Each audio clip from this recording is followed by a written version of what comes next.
Hello and welcome to our next module. What we'll be discussing in this one is really just kind of a brief overview of colonial America and kind of give a context as we start getting into the Revolutionary War and the independence of the states. So with that, let's go and get started.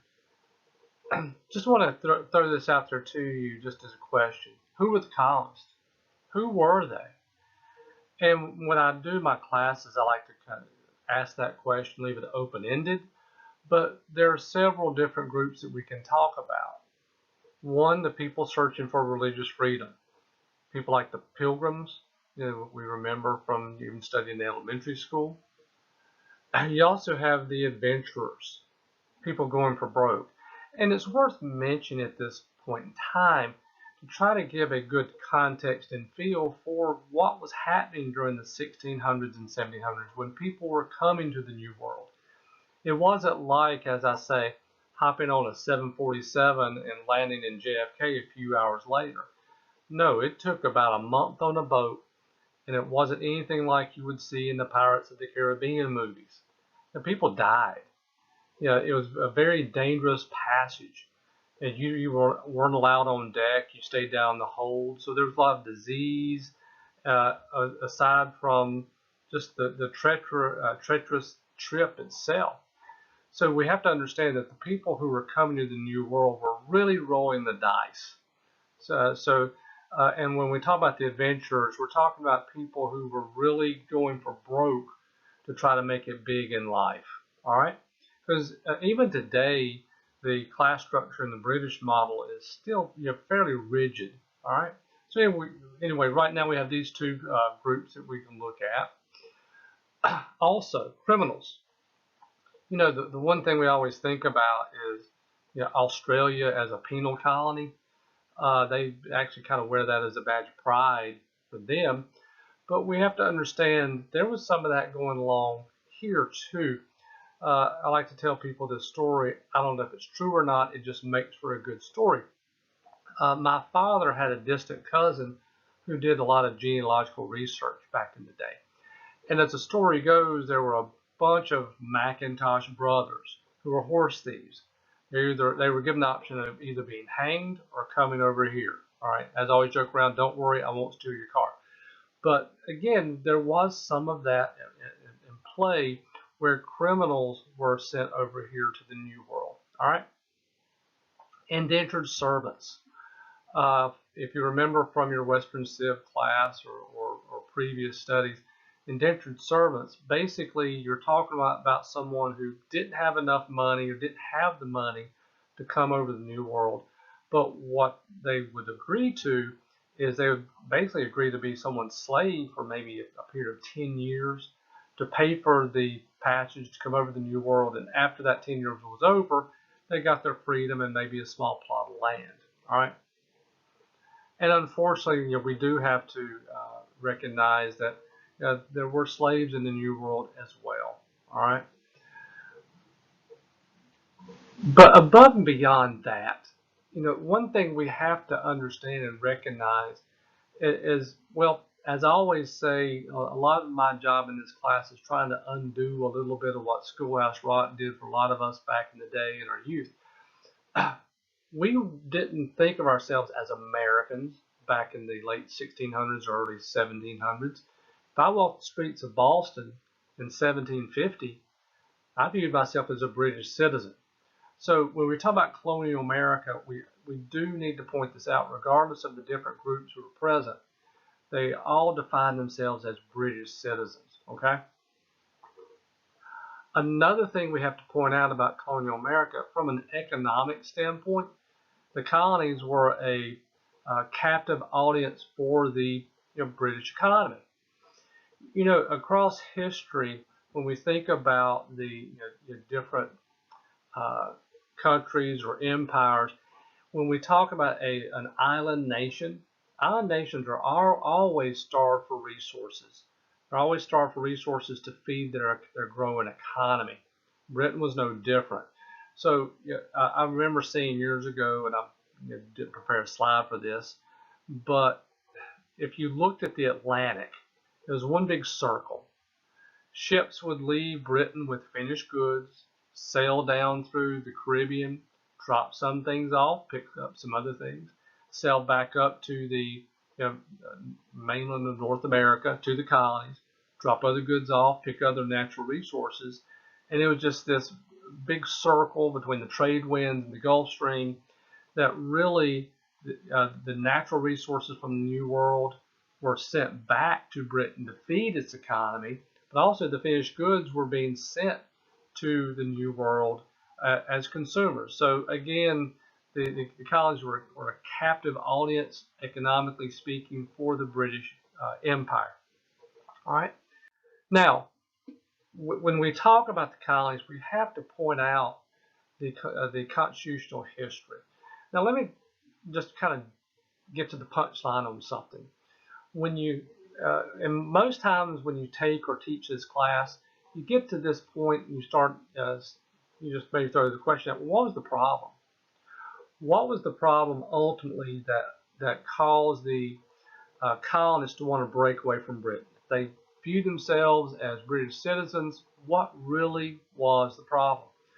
Well, the short answer is, well, they viewed themselves as British citizens, but they didn't feel like they were getting all the same rights and privileges as their aunts, uncles, sisters, cousins, brothers back home. And that was really the rub. Again, that's the short answer. Now, I'm going to give you a little bit of a longer answer to that over this next slide or two. Now, when we talk about this class being a class in the American Constitution, it wasn't that the states woke up in the late 1780s and said, hey, what's this whole constitutional thing? Let's make one up. All of the states, back to their colonial history, had constitutional traditions. All right? And there are three flavors of that. Corporation. All right, as examples, Virginia and Massachusetts Bay. So what you see here, well, for some of you are business majors, this corporation is what you exactly think it is. For-profit endeavors. All right. So these corporations were licensed by the monarch. They were business enterprises. And they usually created some sort of council, governor, or assembly. So there was some structure there to oversee and govern daily life within that colony. All right.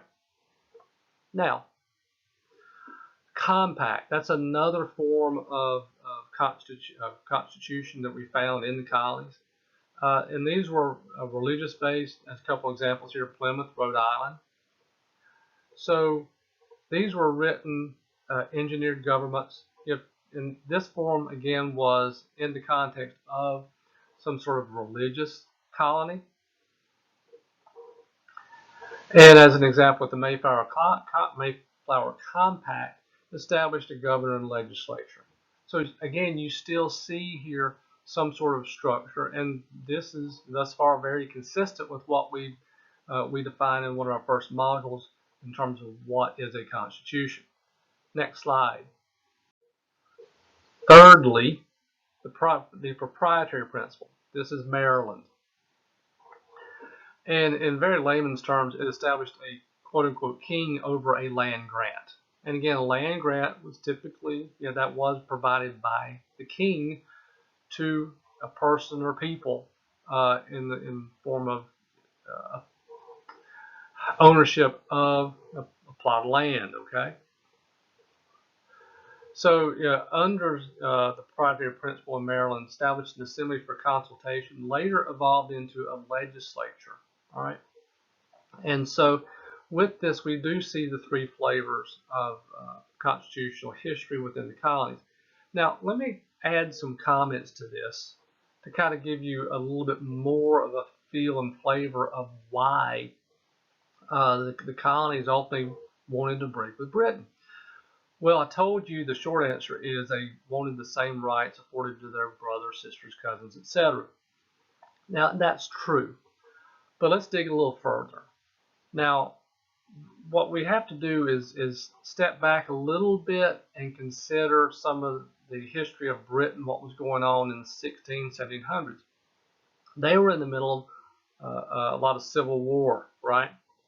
And coming out of that, when you start getting towards the 1750s and 60s and in that time period, especially into the 1770s, Parliament uh, was looking for ways to pay down the debt that had grown from the war that had taken place, right?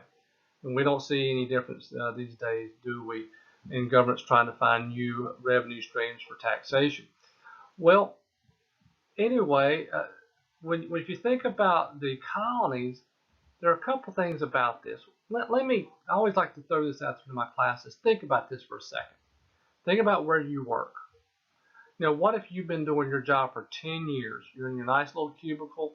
Nobody knows it better than you. Then all of a sudden, knock, knock, knock, somebody is sitting in your cube with you, looking over your shoulder, trying to tell you what to do. Now, think of this. These colonies have been humming along swimmingly for decades with their own constitutional history. All right? Now, let's get back to my little example about that person sitting in your cube. Oh, by the way, that person sitting in your cube looking over your shoulder is not your boss, it's your peer. Okay? So, the colonies did not view Parliament as a superior government. They viewed Parliament as a peer government. So this gets back to another question with this when we start expanding what the problem was. Well, who actually owned the land? Who had authority? You even see on this the slide here, established a king of a land grant.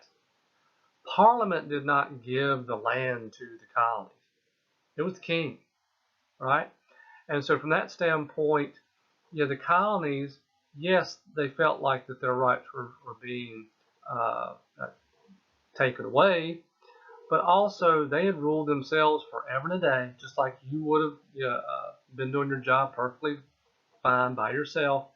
But also they felt like another government under the British Empire, who they did not think had authority over them, was trying to tell them what to do. All right. So that's just a little bit more of an in-depth discussion in and around what was the problem, what were the emerging problems that led the colonies to want to break with Britain.